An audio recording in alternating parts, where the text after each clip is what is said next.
ইসলামের জন্য সব ত্যাগ করেছে। আব্দুল্লাহ জুল বাজাদাইন নাম ছিল আব্দুল উজ্জা, মক্কাতে থাকতো। এই লোকটাও কয়েকটা ধনীর মধ্যে ধনী। যেমন দেশে ধনীদের তালিকায় থাকে 1 নম্বর, 2 নম্বর, 3 নম্বর, তো এরকম 2-3 নম্বরের ধনী ছিল আব্দুল উজ্জা। তার বাপ মারা গেছে, এতিম ছিল, সব সম্পদ চাচা দেখাশোনা করত। তো একদিন আব্দুল উজ্জা ইসলাম কবুল করে ওই তার চাচার কাছে গিয়ে বলছেন, চাচা আমি ইসলাম কবুল করেছি। চাচা রাগে বলছে, কি আমার অনুমতি ছাড়া এই পদক্ষেপ? তোমার পিতার সম্পদ থেকে আমি তোমাকে বঞ্চিত করলাম, তুমি কিছুই পাবে না। আব্দুল উজ্জা বলছেন, আমার সম্পদ লাগবে না, আমার পরকাল জান্নাতের সম্পদ লাগবে, দুনিয়ার সম্পদ লাগবে না। চাচা বলছে, কি মুখে মুখে কথা, তোমাকে সব বঞ্চিত করে দিব সম্পদ থেকে। এমনকি চাচা এত নরপশু ছিলেন যে পরনের পোশাক লুঙ্গি সব খুলেছে। যুবক 26-30 বছরের যুবক আব্দুল উজ্জা ল্যাংটা অবস্থায় চলে গেছে মায়ের কাছে। মা শরমে চোখ চেপে ধরে বলছে, বেটা তোমার এই অবস্থা কেন, এরকম কেন হলো? তোমার তো অনেক সম্পদ, তোমার বাপের অনেক সম্পদ, তুমি কেন ল্যাংটা? আব্দুল উজ্জা বলছেন, আম্মা ইসলাম দিন গ্রহণ করার কারণে হাজারো লক্ষ কোটি মাবুদকে বাতিল করে দিয়ে এক আল্লাহকে মেনেছি, হালাল হারাম চিনেছি, এক আল্লাহর ইবাদত করতে চাই। এই জাহেলিয়াত আগুন পূজা, কবর পূজা, খানকা পূজা চাই না, মানুষের আইন চাই না, আল্লাহর বিধান চাই। তাই তো আমি মানুষের তথাকথিত তন্ত্রমন্ত্রকে বাদ দিয়ে আল্লাহর নীতিকে মেনে নিয়েছি। আরে দুনিয়ার সম্পদ তো গেল, হলো কি হলো? সারা পৃথিবীর মালিক আমি, অথচ পরকালে যদি জান্নাত না থাকে তো আমার এই মন্ত্রিত্ব, এমপিত্ব, এই ক্ষমতার লাভ কি হবে? সারা পৃথিবীর মালিকানা হয়ে কি হবে? আর আমার সারা পৃথিবীতে কিছুই নাই। পরকালে যদি জান্নাত থাকে আমি সবচেয়ে ক্ষমতাশীল, সবচেয়ে বড় ধনী। এই কথা এইভাবেই মর্মার্থ এরকমই। তখন মা লজ্জায় 1 টুকরা কম্বল দিলেন, 1 টুকরা কম্বল দিলেন। তখন আব্দুল উজ্জা 1 টুকরাকে 2 টুকরা করলেন, করে একটা লুঙ্গি বানালেন আর একটা জামা বানালেন গায়ে দিয়ে। মক্কা থেকে 450 কিলোমিটার মদিনায় পায়ে হেঁটে চলে গেলেন মুহাম্মদ সাল্লাল্লাহু আলাইহি সাল্লামের দরবারে। মুহাম্মদ সাল্লাল্লাহু আলাইহি সাল্লাম আছেন মদিনায়। আব্দুল উজ্জা মসজিদে নববীতে আশ্রয় নিয়েছে। মুহাম্মদ সাল্লাল্লাহু আলাইহি সাল্লামকে দেখেই বললেন, আমি অমুক মক্কা থেকে এসেছি, আমার ধন সম্পদ কম ছিল না, ইসলাম কবুল করার কারণে আমার এই অবস্থা। তখন মুহাম্মদ সাল্লাল্লাহু আলাইহি সাল্লাম বলছেন, তুমি উজ্জার দাস নও। আব্দুল উজ্জা মানে উজ্জা নামক মূর্তির দাস। আমি তোমার নাম চেঞ্জ করে দিলাম আব্দুল্লাহ, তুমি আল্লাহর দাস। আর লকব হলো জিল বাজাদাইন, মানে 2 টুকরা কম্বল আলা। তার শরীরে 2 টুকরা কম্বল ছিল, তাই তার নাম হয়েছে আব্দুল্লাহ জিল বাজাদাইন, 2 টুকরা কম্বল আলা। এরপরে মুহাম্মদ সাল্লাল্লাহু আলাইহি সাল্লাম বলছেন, সাহাবীগণ এই আব্দুল্লাহকে আহলে সুফফাই থাকার ব্যবস্থা করে দাও। সুফফা মানে বারান্দা। মসজিদে নববীর পাশেই একটা বারান্দার মতো ঘেরা ছিল, যেখানে এতিম, অসহায়, দারিদ্র সাহাবীরা থাকতেন, খেতেন। ওখানে থাকার ব্যবস্থা করে দিলেন। আর বললেন যে আব্দুল্লাহকে কোরআন শিখিয়ে দাও। সাহাবীরা আব্দুল্লাহকে কোরআন শিখালেন। আব্দুল্লাহ এত জোরে জোরে কোরআন পড়ে সাহাবীদের সালাতের দৃষ্টা ভয়। একদিন ওমর রাদিয়াল্লাহু আনহু অভিযোগ করছেন, আল্লাহর নবী আপনি কাকে আশ্রয় দিয়েছেন? এত চিল্লানিতে কোরআন তেলাওয়াত করে যে আমাদের সালাতে, আমাদের ঘুমে ডিস্টার্ব হয়। তখন মুহাম্মদ সাল্লাল্লাহু আলাইহি সাল্লাম বলছেন, শোনো ওমর, ইসলাম কবুল করার কারণে তাকে অনেক বড় ত্যাগ স্বীকার করতে হয়েছে, তাকে আরো জোরে চিল্লাতে দাও।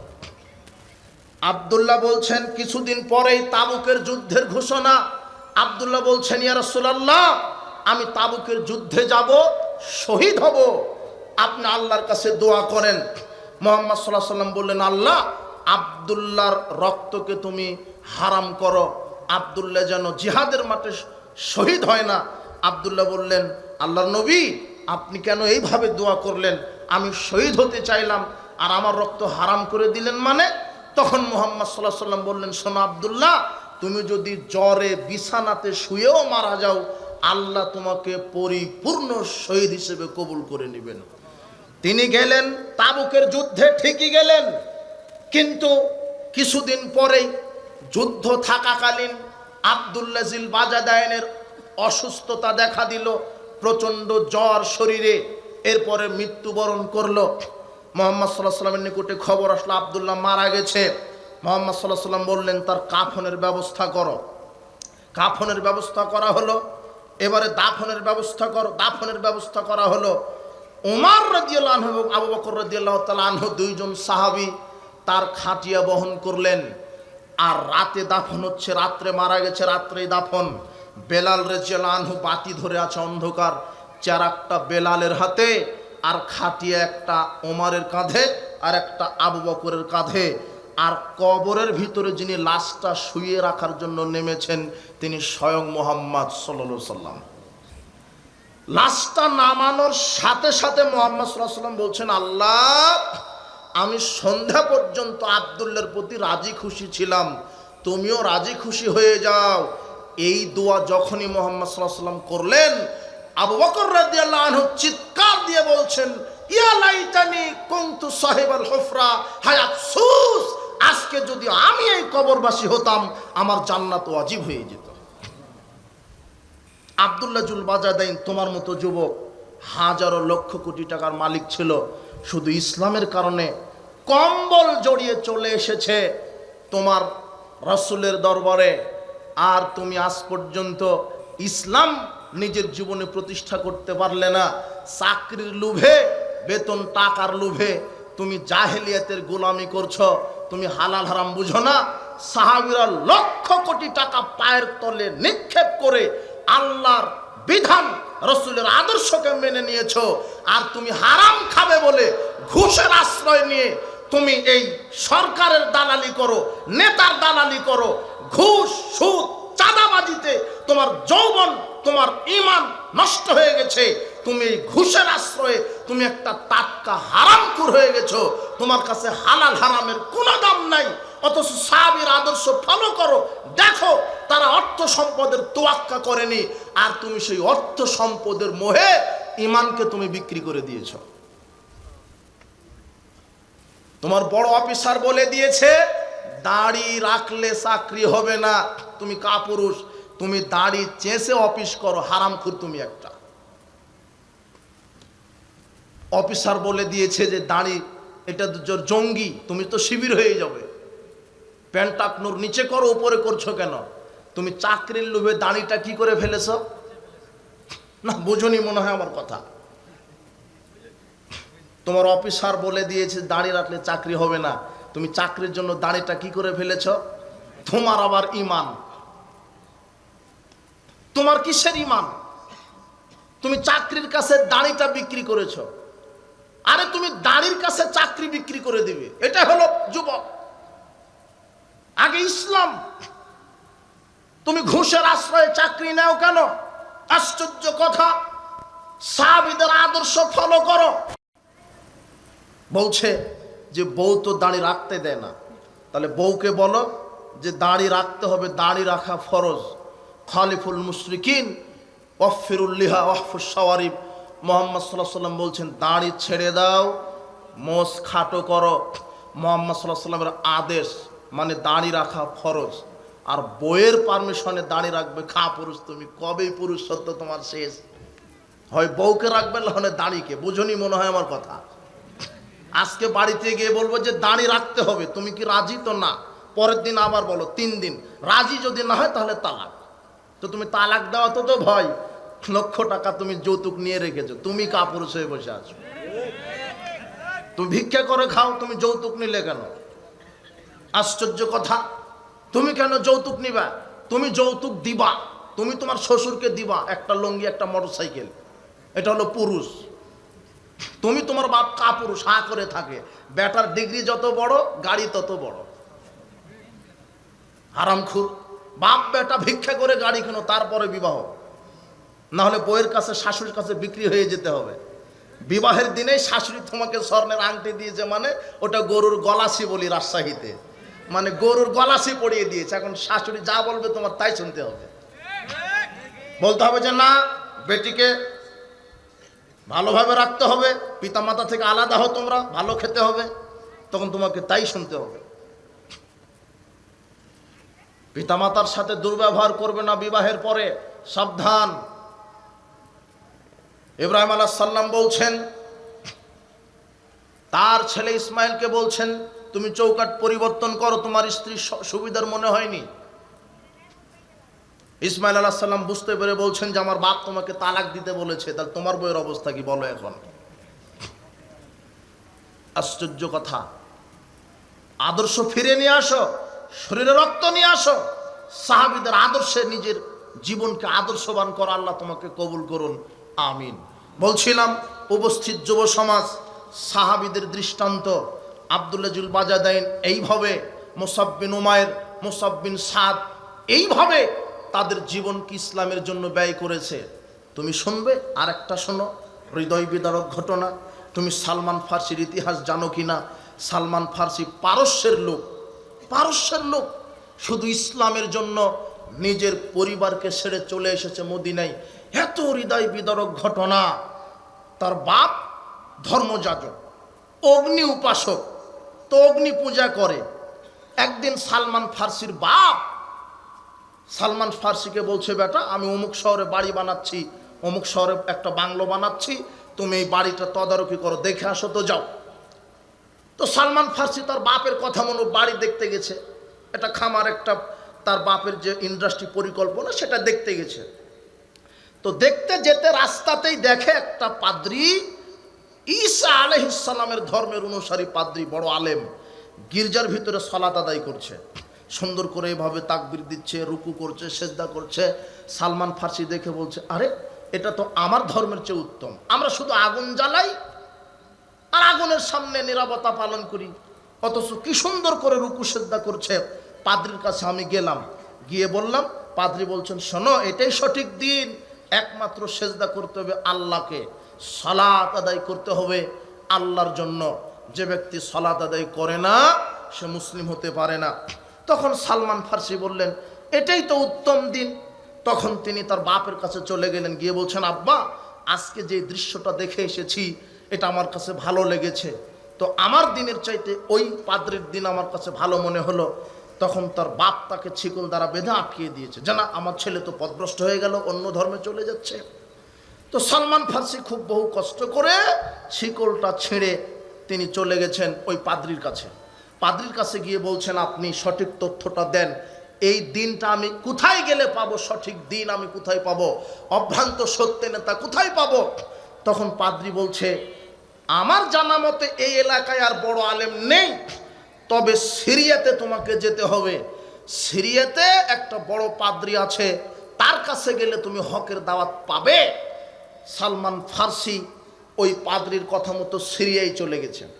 সিরিয়ায় গিয়ে দেখে, হ্যাঁ ওখানেও একটা গির্জায় একটা পাদ্রী আছে। তো পাদ্রীর সহবতে থেকে কিছু দিন টিন শিখেছে, ওখানেই থাকে, ওখানেই খায়। থাকতে থাকতে পাদ্রীটা মৃত্যুবরণ করেছে।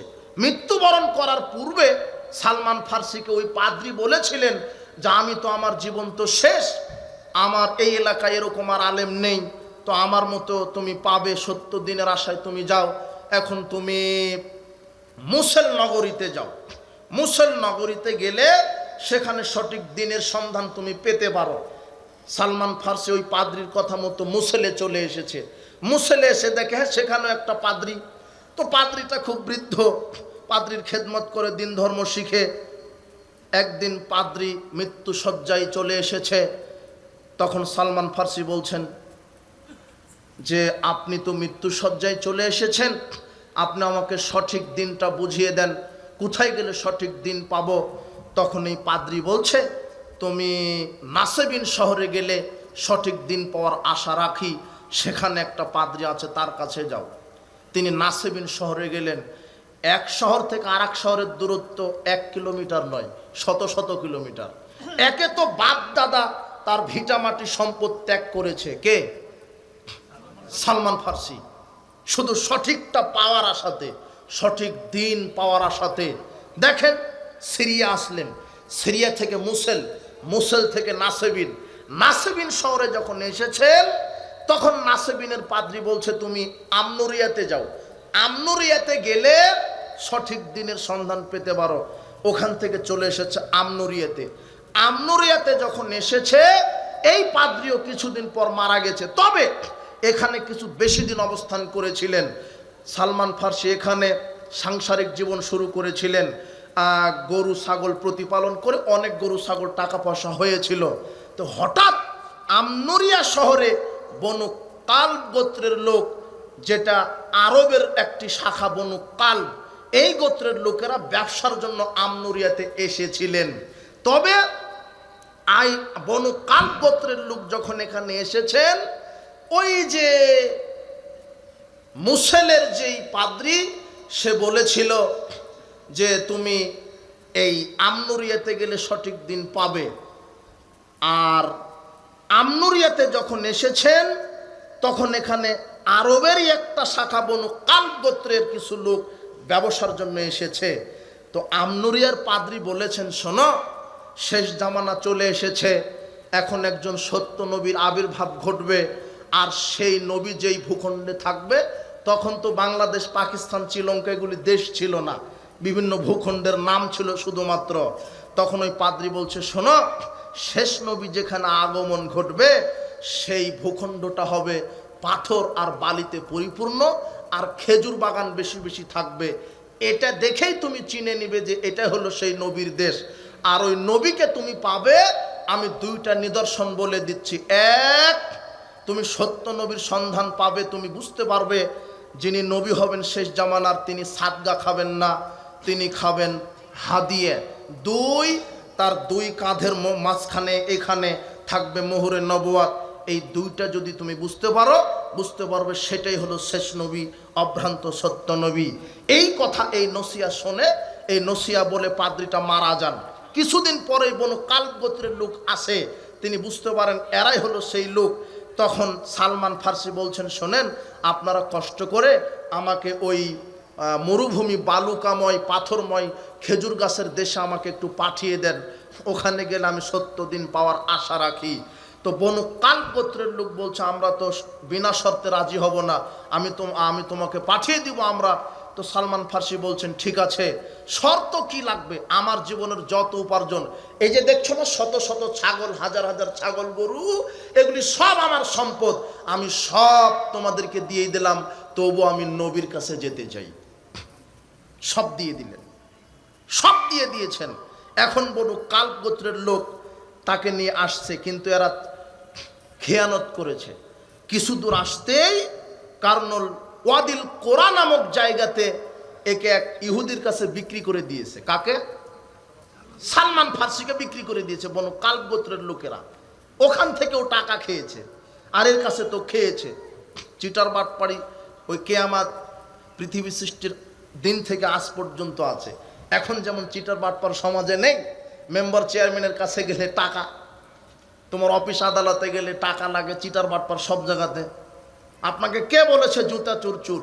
ওই টিউবওয়েল, মসজিদের টিউবওয়েল চুর চুর, আপনার ওই মসজিদের মাইক চুর চুর, গোয়াল ঘর থেকে গরু চুর, ওটা চুর। ওগুলো চুর নয়, ওটা ছোট চুর, পেটের দায়ে এরা চুরি করে। এদেরকে ধরবেন, ধরে উত্তম মাধ্যম দিয়ে আরো 1000-10 টাকা দিয়ে বলবেন, চুর, বাদাম বিক্রি করে খাওয়ার যেন চুরি করিস না। এরা ছোট চুর, কিন্তু বড় চুর তো আপনি টের পান না। ওই যে মেম্বার, ওই যে চেয়ারম্যান, ওই যে এমপি, ওই যে income tax office, passport office, visa office, secretariat, সচিবালয়ে বসে আছে, এই হারামখোরেরা কলমের খোঁচা দিয়ে বাংলাদেশের সাধারণ মানুষের টাকা চুরি করছে। এরাই হলো বড় বড় দুর্নীতিবাজার চোরেরা। কথা বুঝেছেন? তো এক একটা চোর আছে, সব জায়গাতে আছে। সেক্রেটারিয়েটে বসে আছে শয়তানটা ওখানে বসে আছে, ভূমি অফিসে বসে আছে। তোমার বাপ আর তোমার চাচা 1 শতক জমি নিয়ে দ্বন্দ্ব। তোমার চাচা বৃদ্ধ হয়ে মারা গেছে, তোমার চাচা তো ভাই বড় হয়ে গেছে, তবে 1 শতক জমির দ্বন্দ্ব মিটাতে পারে না তোমার এদেশের আইন। এই টাকা, এই ফাইল, এই চেয়ারে যায় না টাকা ছাড়া। সব চুর বাটপার সব জায়গাতে আছে, তুমি সাবধান হও। 1 টাকা অন্যায়ভাবে যদি দুর্নীতি করো, হজ যাকাত তাহাজ্জুদ দিয়ে জান্নাত হবে না। তো বলছিলাম, ওই যে বনু কালব গোত্রের লোকেরা তাকে বিক্রি করে দিয়েছে ইহুদির কাছে। ওই ইহুদি সালমান ফার্সিকে নিয়ে চলে গেছেন, তার খেজুর বাগানে কর্মচারী হিসেবে নিয়োগ দিয়েছেন। তো কিছুদিন যাওয়ার পরে ওই ইহুদির চাচাতো ভাই ইয়াসরিব থেকে ওয়াদিল কোরায় চলে গেছে, গিয়ে বলছে যে ভাই আপনার এই খাদেম আমার পছন্দ হয়েছে, এই যে পারস্যের লোক, আমি একে কিনে নিয়ে আমার কর্মচারী নিয়োগ দিতে চাই। আর তোমাকে আর একটা কথা বলি, আমাদের কুবা নামক জায়গাতে মানুষেরা বলছে যে শেষ নবীর আবির্ভাব ঘটেছে।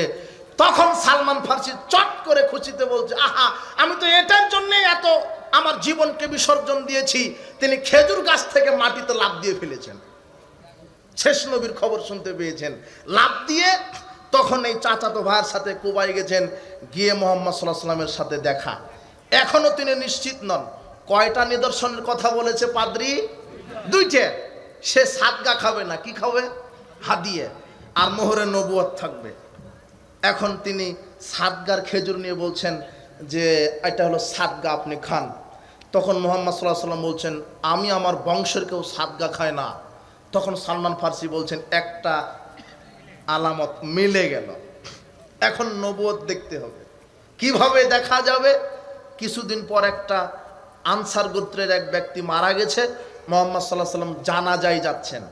তো একটা চাদর পড়েছিলেন, চাদর, মুহাম্মদ সাল্লাল্লাহু আলাইহি ওয়াসাল্লাম চাদর পড়েছিলেন। সালমান ফার্সি ওই টার্গেটে আছে যে চাদরটা কখন পিঠের নিচে নেমে যাবে আর আমি মোহরে নবুয়তটা দেখতে পাবো।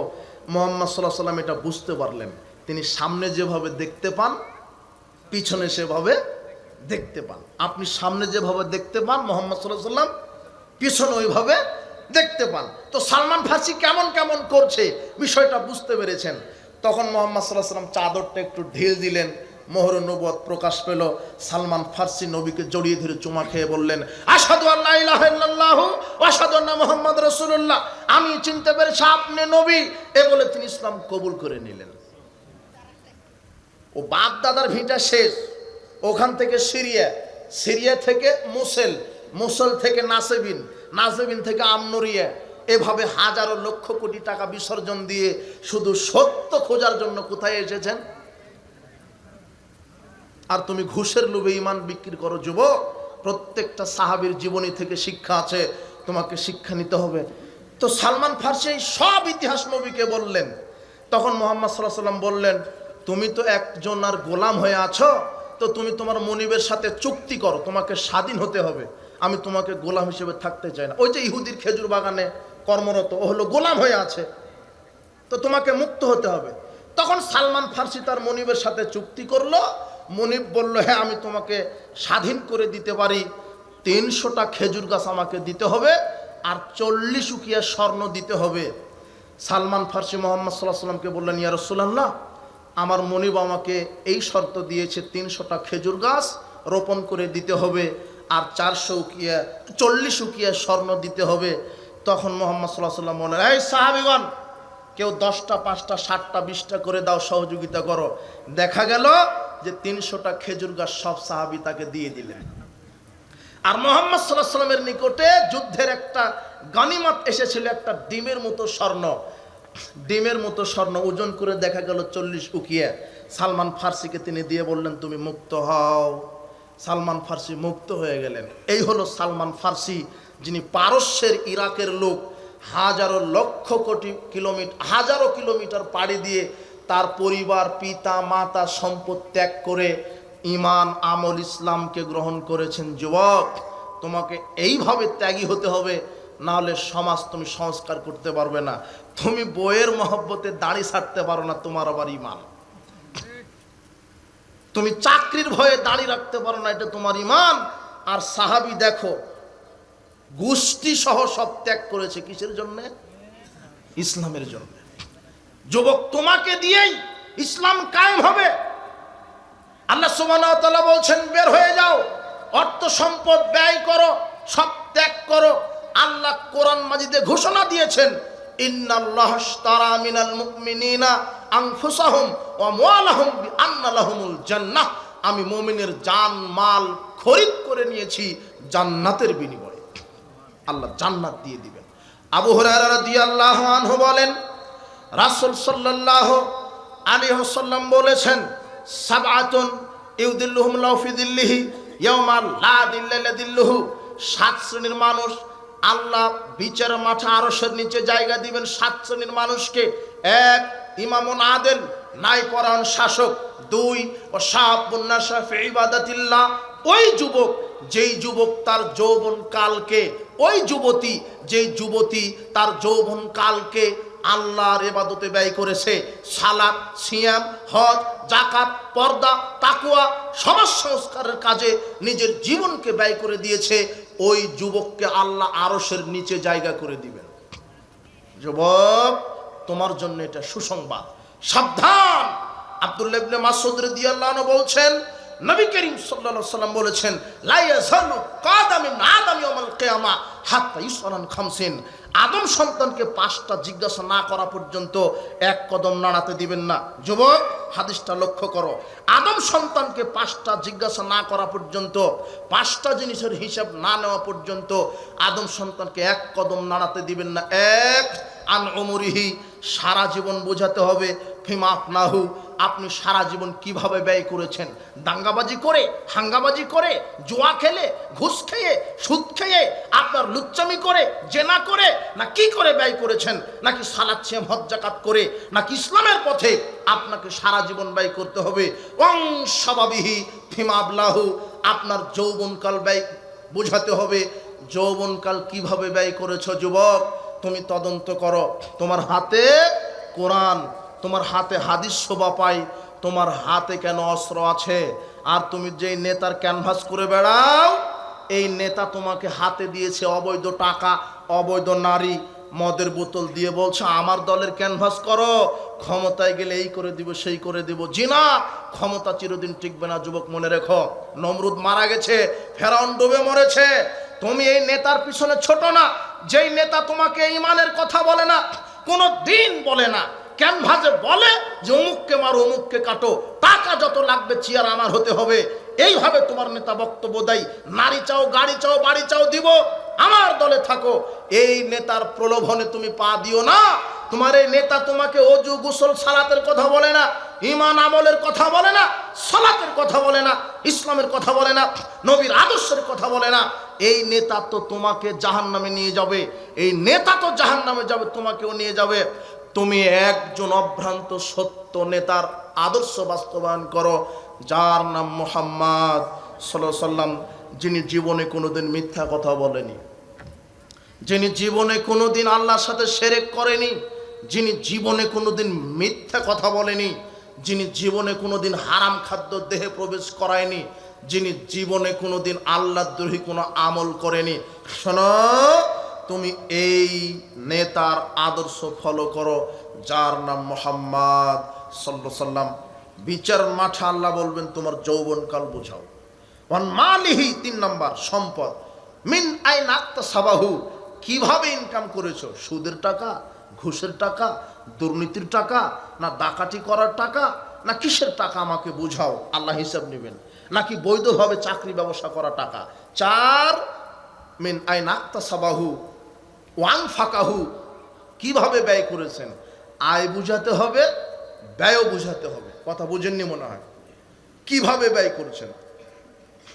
গাঁজার আড্ডায়, নগ্নতার আড্ডায়, বেহায়া সংস্কৃতি জাহেলিয়াতের অনুষ্ঠানের আড্ডায়, পীরের আস্তানায়, মাজারে, খানকায়, না মসজিদ মাদ্রাসায়? জি না, আপনাকে বোঝাতে হবে ব্যয়। টাকা থাকলে ব্যয় করা যাবে না, অঢেলভাবে অপচয় করা যাবে না। আপনাকে বিচার মাঠে হিসাব দিতে হবে।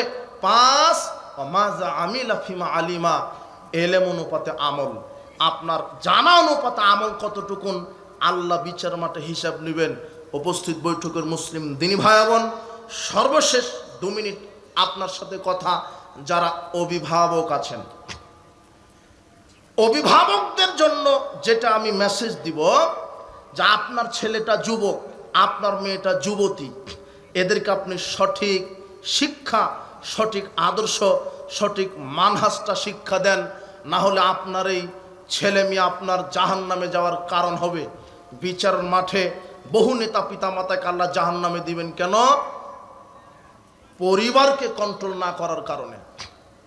যুবক, তোমাকে যেটা বলতে চাচ্ছি, আর তোমার বাপ মাকে যেটা বলতে চাচ্ছি, যে আপনি যে অভিভাবক আছেন, আপনি দেখেন আপনার ছেলে 24 ঘন্টায় কি করছে, তার বন্ধুকে বান্ধবীকে, আপনার মেয়ের বন্ধুকে বান্ধবীকে। জি না, মেয়ের কোনো ছেলে বন্ধু থাকতে পারে না। কথা বুঝেননি মনে হয়, আমার কথা কি বুঝতে পারেন? আর ছেলের কোনো মেয়ে বান্ধবী, ছেলের বন্ধু হবে ছেলে, মেয়ের বান্ধবী হবে মেয়ে। রাজশাহী বিশ্ববিদ্যালয়ে পড়ে মেয়েটা, দিন রাত বলছে আব্বু চিন্তা নাই, কোনো টেনশন করবেন না, আমি বয়ফ্রেন্ডের সাথে আছি। বয়ফ্রেন্ডের সাথে থাকতে থাকতে কোর্ট ম্যারেজ করে বিবাহ করেছে, পালিয়ে গিয়ে বিবাহ করেছে। তখন মেয়ের বাপ বলছে সর্বনাশ, কি করলাম, তোকে ত্যায্যপুত্র করলাম, এখন ত্যায্যপুত্র করে কি হবে, আপনি তো ছেড়ে দিয়েছেন, আপনি তো সঠিকটা নির্দেশ দেননি। মেয়েটা বের হয়ে গিয়ে বিয়ে হচ্ছে। যুবতী মেয়ে শোনো, সাবধান হও। আল্লাহর নবী বলছেন আইয়ুমা ইমরাতিন নাখাত বিগাইরি ইজনি ওয়ালিহা, কোন নারী যদি তার পিতার অনুমতি ছাড়া বিবাহ করে, ফানিকাহুহা বাতিল বাতিল বাতিল, তার বিবাহ বাতিল। তুমি তোমার পিতার অনুমতি ছাড়া বিবাহ, অভিভাবক আপনার মেয়েটা পালিয়ে বিবাহ করেছে, অমুক ছেলের হাত ধরে পালিয়ে বিবাহ করেছে, বিবাহ হয়নি। 5টা সন্তানের মাও যদি হয়, সব জেনার সন্তান। কিসের সন্তান? বিবাহ হয় না। আপনার মেয়ের বিবাহ জেনা হচ্ছে, জেনা। সাবধান। মেয়েকে কিভাবে চালাচ্ছেন তদন্ত করেন, ছেলেকে কিভাবে চালাচ্ছেন। জি না, ছেলেকে আদর্শ শিক্ষা দেন। হে যুব সমাজ, তোমাদের প্রতি উদারত আহ্বান থাকলো আর একটা, যেভাবে নগ্নতার পিছনে ঘুরো না। জেনা ব্যভিচার, গান বাজনা, মাদকতা, এগুলি জাহেলিয়াত। মান দাবি দাওয়াল জাহিলিয়া ফালাইসা মিন্না। আল্লাহর নবী বলছেন, যে ব্যক্তি জাহিলিয়াতের পথে চলে সে আমার উম্মত না। যে জাহিলিয়াতের পথে চলবে সে জাহান্নামের খড়ি হবে। শোনো, যে জাহিলিয়াতের পথে চলবে সে জাহান্নামের খড়ি হবে। সর্বশেষ মেসেজ, বন্ধু নির্বাচনে সতর্ক হও, বন্ধু নির্বাচনে সতর্ক হও। আবু হুরায়রা রাদিয়াল্লাহু আনহু বলছেন, রাসূল সাল্লাল্লাহু আলাইহি ওয়াসাল্লাম বলেছেন, কি বলেছেন? আর রাজুলু আলা দীনি খালিলি, মানুষ তার বন্ধুর প্রভাবে প্রভাবিত হয়, মানুষ তার বন্ধুর প্রভাবে প্রভাবিত হয়। বন্ধু যেমন হয় সে তেমন হয়, বন্ধু যেমন হয় সে তেমন হয়। বন্ধু যদি নামাজি হয় সেও কি হয়? বন্ধু যদি মদখুর গাঁজাখুর হয় সেও কি হয়? ফালইয়ানজুর আহাদুকুম মা ইউখালিল। আল্লাহর নবী বলছেন, তোমরা দেখো যে কাকে বন্ধু নির্বাচন করছো। তিনি বলছেন, লা তুসাহিবিল্লা মুমিনান, মুমিন ছাড়া কাউকে বন্ধু নির্বাচন করো না, মুমিন ছাড়া কাউকে বন্ধু নির্বাচন করো না। আবু মালিক আল আশআরী রাদিয়াল্লাহু আনহু বলেন, রাসূল সাল্লাল্লাহু আলাইহি ওয়াসাল্লাম বলেছেন, মাসালুল জালিসিস সালেহ ওয়া সাওকা হামিলিল মিসক নাফিকিল কির। ভালো বন্ধু আর খারাপ বন্ধুর উদাহরণ হলো, ভালো বন্ধুর উদাহরণ আতর বিক্রেতার মতো, খারাপ বন্ধুর উদাহরণ কামারের হাঁপড় আলার মতো। হামিলুল মিসক ইম্মা ইহুদিয়াক, আতর বিক্রেতার উদাহরণ মানে আপনি আতর বিক্রেতার কাছে বসেছেন, আতর বিক্রেতা এমনিতে আপনাকে আতর দিতে পারে। ইম্মাং তাবতা আমিনহু, যদি না দেয় আপনি কিনে নেবেন। ইম্মাং তাজিদা মিনহু রিহান তাইয়্যিবা, যদি এমনিতেও না দেয়, যদি পকেটে টাকাও না থাকে, যখন আতর বিক্রেতা আর একজনকে আতর দিতে লাগবে, ওই ডিব্বাটা খোলার সাথে সাথে সুগন্ধি নাকে আসবে, ক্রেতা বিক্রেতা কেউ ঠেকাতে পারবে না, সুগন্ধি আসবেই। নাফিকুল কির আইহুরিকা সিয়াবাক, আর কামারের হাঁপড় আলার মতো খারাপ বন্ধু মানে কামারের হাঁপড়ের নিকটে বসে থাকলে আপনার আগুন এসে কাপড় পুড়িয়ে দিবে। ওয়াইমাং তাজদামি রুরিহান খাবিসা, অন্তত ধোঁয়া লাগবেই। সঙ্গ দোষে লোহা ভাসে, এই হাদিসের সারাংশ। মানে ভালো বন্ধুর সাথে থাকলে ভালো, খারাপ বন্ধুর সাথে আপনার ছেলে ঘুরলে খারাপ। লোহাটা পানিতে ফেলে দেন, ডুবে যাবে, কাঠের সাথে লাগিয়ে ফেলে দেন, কাঠ তো ভাসবে ভাসবে, লোহাকেও ভাসাবে। আপনার ছেলেটা ভালোই কিন্তু মদখোরের সাথে ঘুরে, আপনার মেয়েটা ভালোই কিন্তু বেপর্দা নারীর সাথে ঘুরে, বেনামাজির সাথে ঘুরে, তাহলে আপনার ছেলেও বেনামাজি হয়ে যাবে। আপনার মেয়েটা লুচ্চা বান্ধবীর সাথে ঘুরে, ও লুচ্চাপনা করা শিখবে, এটাই ঠিক। এই কথা মুহাম্মদ সাল্লাল্লাহু আলাইহি ওয়াসাল্লাম হাদিসের ভাবার্থে বোঝা যায়, এটা বলছেন, হে যুবক, মুমিন ছাড়া কাউকে বন্ধু নির্বাচন করো না, মুমিন ছাড়া কাউকে বন্ধু নির্বাচন করো না।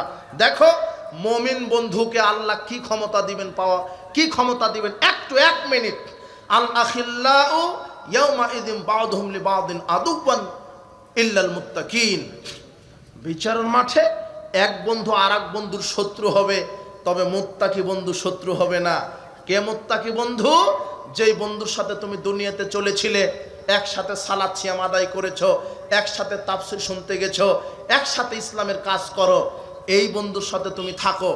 যদিও তোমার পাপের কারণে যদিও জাহান্নাম ঘোষণা হয়ে যায়, ফেরেশতারা তোমাকে জাহান্নামে নিয়ে যাচ্ছে, এমন সময়তে তোমার মুমিন বন্ধু, ওই যে তুমি যে মুমিন বন্ধুর সাথে দুনিয়াতে সময় দিয়েছো, একসাথে সালাত সিয়াম আদায় করেছো, এই মুমিন বন্ধু তখন আল্লাহকে বলবে, আল্লাহ ওই যে আমার বন্ধু, ফেরেশতারা জাহান্নামের দিকে নিয়ে যাচ্ছে, একসাথে সালাত আদায় করেছি, একসাথে রমাদান কাটিয়েছি, একসাথে হজে গেছি, একসাথে আমরা কোরআন হাদিসের বক্তব্য শুনেছি, আজকে আমার বন্ধু তার কোনো অপরাধে জাহান্নামে নিয়ে যাওয়া হচ্ছে, আল্লাহ আমি আমার বন্ধুকে নিয়ে জান্নাতে যেতে চাই। তখন আল্লাহ বলবেন, ঠিক আছে, তোমার বন্ধুকে নিয়ে জান্নাতে ঢুকো। এই হলো মুমিন বন্ধু। বিশ্বাস করো, যে গাঁজা ইয়াবা খায়, তাস ছক্কা লুডু জুয়া খেলে, এর সাথে ঘুরো না, এ দুনিয়াতেই তোমার শত্রু হবে। দুই বন্ধু একসাথেই জুয়া খেলছো, ও হেরে গেছে, তুমি জিতেছো, ও তোমাকে ছুরি মেরে দিবে। একসাথেই গাঁজা খেতে বসেছো, ও নেশাগ্রস্ত, ও তোমাকে ছুরি মেরে দিবে, টাকাতে কম বেশি হলেই, ও তোমার শত্রু। বিড়ি সিগারেট জর্দাগুল হারাম, জীবনে মুখে দিও না, এগুলি খাবি, সেগুলি অপবিত্র খাবার, যেগুলি কুকুর শিগালে খায় না। আশ্চর্য খাদ্য বিড়ি সিগারেট জর্দাগুল, যেগুলি মানুষ ছাড়া পৃথিবীতে দ্বিতীয় কোনো প্রাণী খায় না। দেখো, তুমি একটা কুকুরকে দাও সিগারেট, ও মুখে দিবে না, পেশাব করে দিবে, তাও মুখে দিবে না। যেটা তুমি খাও, তোমার বাপ খায়, তোমার হুজুরও খায়, জর্দা খায় আর বলে মাকরু, যেটা কুকুর শিগালে খায় না। যার মুখের গন্ধ আপনি টিকতে পারবেন না, ওর টয়লেটের গন্ধের চাইতে দুর্গন্ধ বেশি। এই হারামখুর, এত হারামখুরের হারামখুর, বিড়ি সিগারেট জর্দাগুলি, এগুলি হারাম, এগুলি থেকে তুমি ত্যাগ করো। জুয়া খেলো না, ক্যারাম ছক্কা লুডু ক্রিকেট ফুটবল ভলিবল, টাকার হার জিত থাকলেই জুয়া।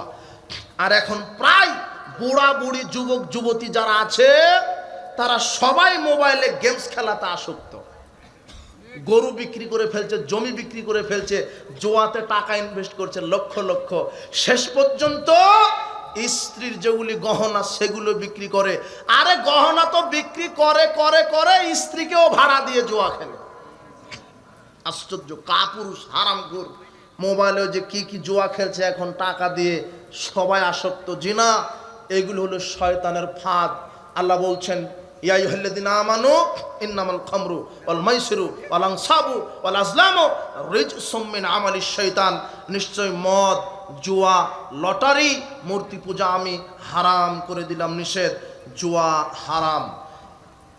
মান লাবা বিনারদি শির, আল্লাহর নবী বলছেন যে জুয়া খেলে, মোবাইল হোক, ছক্কা লুডু ক্যারাম যেই হোক, তাস হোক, যেই হোক, ফ্রি ফায়ার পাবজি আরো কত কি মোবাইলে খেলছে, জুয়া, এটা জুয়া। আল্লাহর নবী বলছেন, যে ব্যক্তি জুয়া খেললো, সে যেন তার হাতকে ফাকান্নামা সাবাগা ইয়াদাহুল হামাল খিনজির দামিহি, শূকরের রক্তে এবং মাংসে তার হাতকে ডুবিয়ে দিল। ইয়াসাল্লাহ রাসূলাহু, যে ব্যক্তি জুয়া খেলে, সে আল্লাহ এবং তার রাসূলের নাফরমানি করে। আর আল্লাহ কোরআন মাজিদে বলছেন যে আল্লাহ এবং তার রাসূলের নাফরমানি করবে, ওয়ায়াতাআদ্দা হুদুদাহু, সে আল্লাহর সীমারেখার বাইরে চলে গেল, ইয়াদখিলু নারান, সে জাহান্নামে প্রবেশ করবে, খালিদান ফিহা, সেখানে সে চিরস্থায়ী থাকবে, যুগ যুগ ধরে সেখানে থাকবে। তার জন্য অবমাননাকর শাস্তি। জুয়া খেলার পরিণাম জাহান্নাম, লটারিতে অংশগ্রহণ করার পরিণাম জাহান্নাম।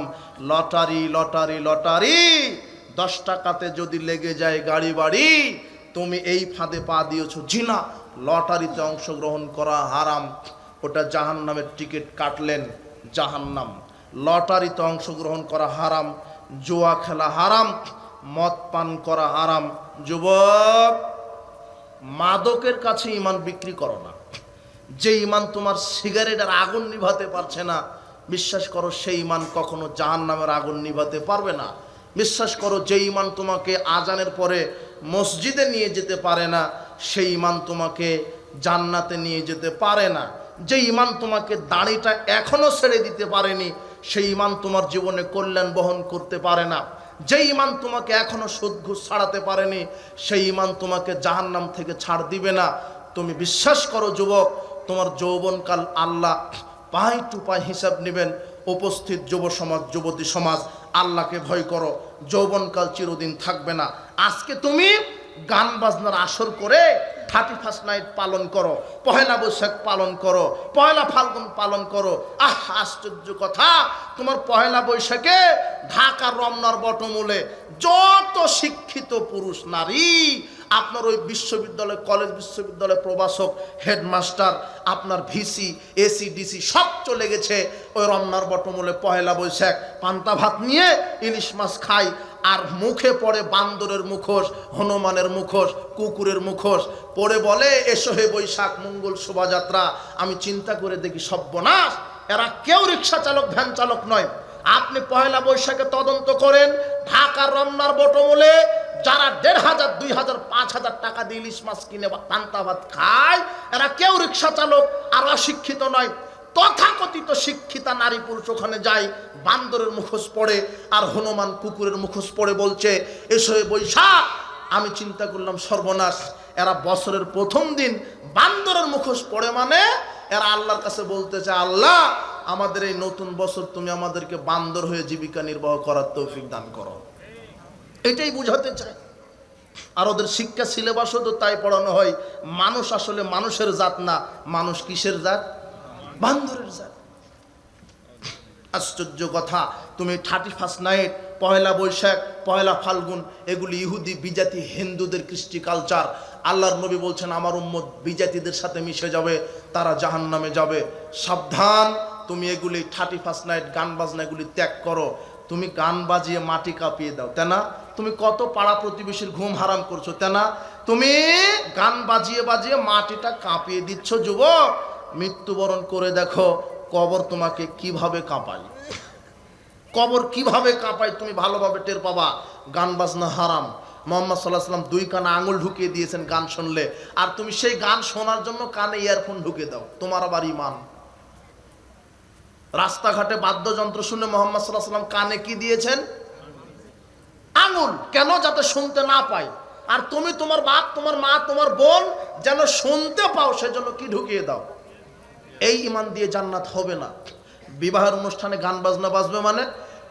আপনি বিবাহ পড়িয়েছেন, আমাকে সেই টাঙ্গাইল থেকে নিয়ে এসে বলছেন মৌলানা সাহেব বিবাহ পড়িয়ে দেন। আমি না হয় ইসলামী তরিকায় বিবাহ পড়ালাম, তো আপনি যে শয়তানের তরিকায় গান বাজাচ্ছেন, ওটা কার তরিকায়? বাদ্যযন্ত্র বাজছে কেন? শোনেন, এই গোদাগাড়ির এই গ্রামের যে ইমাম, মসজিদের যে সভাপতি, ক্যাশিয়ার, সেক্রেটারি, আপনি যদি আসলেই নেতা হন, ইমাম যদি হন, ইমাম মানে মসজিদের ইমাম মানে নেতা, মসজিদের যারা দায়িত্বশীল তারা নেতা। নেতার গুণ হলো ভালো কাজের আদেশ, মন্দ কাজের নিষেধ। আপনি এলাকার নেতা, কোনো বিবাহের অনুষ্ঠানে যদি গান বাজে, সেই বিবাহের অনুষ্ঠানে আপনি বিবাহ পড়াতে যাবেন না। আর আপনি মসজিদের সভাপতি, সেক্রেটারি, ক্যাশিয়ার, এই 3 জন আর মসজিদের ইমাম 4 জন বিবাহের অনুষ্ঠানে গিয়ে যদি গান বাজে, প্রথম কথা হবে যে গান বাজানো জাহিলিয়াত পাপের কাজ, বন্ধ করেন। যদি বন্ধ না করে তাহলে লাথি মেরে রাজশাহী পদ্মা নদীতে ফেলে দিবেন। এর নাম ইমাম, এর নাম ক্ষমতা। ঠিক বলছেন। সভাপতির মেয়ে তো ডেক্স বাজিয়ে বিবাহ দিচ্ছে। মসজিদের সভাপতি ও হারামখোর, সুদখোর, তামাকখোর, জর্দাখোর। কি দিয়ে সমাজ সংস্কার করবেন? আর ইমাম যে সেই জর্দা খেয়ে বক্তব্য দেয়, ও আবার খারাপ কাজের কি নিষেধ করবে? ও দাড়ি চাচে, ও হলো কমিটির গোলাম। সভাপতি, সেক্রেটারি যা বলে তাই, চাকরি বাঁচানোর জন্য হক কথা বলতে পারে না। ইমামও কাপুরুষ, সভাপতি, সেক্রেটারি এরাও হারামখোর, কাপুরুষ এক একটা। এগুলো দিয়ে সমাজ সংস্কার হবে না। ইমাম তো হবে সেই, মসজিদের সভাপতি সেই। গান বাজনা বাজবে না, এলাকায় কোনো গান বাজনা বাজতে পারবে না, কোনো যুবক বিড়ি সিগারেট জর্দাগুল খেতে পারবে না, কোনো লুচ্চামি হবে না। এর নাম ইমাম। আপনি কিসের ইমাম, কিসের সভাপতি? আরে সালাতি আদায় করে না, সে আবার কিসের সভাপতি? যে 5 ওয়াক্ত সালাত আদায় করে না, সে মসজিদের সভাপতি তো দূরের কথা, ও টয়লেটের সভাপতি হওয়ার যোগ্যতা রাখে না। হারামখোর। এই এদেরকে, এই অযোগ্য নেতারা থাকার কারণে আজকে সমাজ পরিবর্তন হচ্ছে না। এই অযোগ্য নেতাদের কারণে সমাজে শিরক বেদাত আর লুচ্চামি আজ পর্যন্ত কায়েম আছে সমাজে। আপনি সতর্ক হন, আপনি সতর্ক হন যুবক। মুসাব বিন ওমরের মতো হও, কথা যেন মনে থাকে। খালিদ বিন ওমরের মতো হও, খালিদ বিন ওয়ালিদের মতো হও, সালাহুদ্দিন আইয়ুবের মতো হও। আল্লাহ তোমাকে কবুল করুন, তোমার বোনকে কবুল করুন, তোমার পিতামাতাকে কবুল করুন। তুমি জেনে রাখো, মাদকতা, জেনা বা বিচার এগুলি জাহেলিয়াত। যদি থাকো, হজ যাকাত দিয়ে জান্নাত হবে না। উপস্থিত বৈঠকের মুসলিম দিনী ভাই বোন, আপনাদের আসলেই অনেক রাত হয়েছে। জানি না মাহফিলের এরা নতুন নাকি এরা পরিচালনা করতে কি বলে, যেই সময়তে আমি প্রোগ্রাম শেষ করি সেই সময়তে আমাকে উঠানো হয়েছে। অন্তত আমাকে আনলে এইভাবে পরিবেশ করবেন না, আমি এইভাবে করি না। তবে যুবকদের এবং আপনাদের আগ্রহ দেখে আমি কিছু কথা বলে গেলাম, তাই তো আমি যুবকদেরকে আদর্শ বানানোর জন্য বিষয়টি উপস্থাপনা করে কিছু বোঝার চেষ্টা করলাম। যাক, আল্লাহ সুবহানাহু ওয়া তাআলা আজকের প্রোগ্রামটি আল্লাহ তুমি আমাদের জন্য কবুল করে নাও। যারা মারা গেছেন কবরের শাস্তি মাফ করো। আজকের এই ইসলামী সম্মেলন তুমি আমাদের জন্য নাজাতের উসিলা হিসেবে কবুল করে নাও। আল্লাহ আমাদেরকে তুমি, যারা অসুস্থ তুমি আরোগ্যতা দান করো। আল্লাহ আমাদেরকে তুমি দীর্ঘ সুস্থ নেক হায়াত দান করো। দীর্ঘ সুস্থ নেক হায়াতে যেন কোরআন এবং সহিহ সুন্নাহ মেনে চলতে পারি সেই তৌফিক তুমি দান করো। মৃত্যুর সময় যেন ঈমান নিয়ে কবরে যেতে পারি সেই তৌফিক তুমি দান করো। বারাকাল্লাহ ফিকুম, জাযাকুমুল্লাহ খায়ের। আপনারা অনেকেই দান করেছেন। আর আমার যেটা কথা, আমার একটি প্রতিষ্ঠান দারুল হাদিস সালাফি ইসলামী কমপ্লেক্স, যেটা টাঙ্গাইলের মাটিতে অবস্থিত। হেফস থেকে 1 থেকে নাহমির পর্যন্ত ক্লাস 6 আবাসিক অনাবাসিক অন্তত আল্লাহভীরু যোগ্য শিক্ষক মণ্ডলী দ্বারা পরিচালিত হয়। আপনাদের কাছে দোয়া চাওয়ার জন্য আমার মাদ্রাসার জন্য বললাম। আপনারা আল্লাহর কাছে দোয়া করবেন, সার্বিকভাবে সহযোগিতা করার চেষ্টা করবেন। আল্লাহ যেন আমার প্রতিষ্ঠানটিকে পূর্ণভাবে কবুল করে নেন। বারাকাল্লাহ ফিকুম, সুবহানাকা আল্লাহুম্মা বিহামদিক, আশহাদু আল্লা ইলাহা ইল্লা আনতা আস্তাগফিরুকা ওয়া আতুবু ইলাইক। আসসালামু আলাইকুম ওয়া রাহমাতুল্লাহি ওয়া বারাকাতুহু।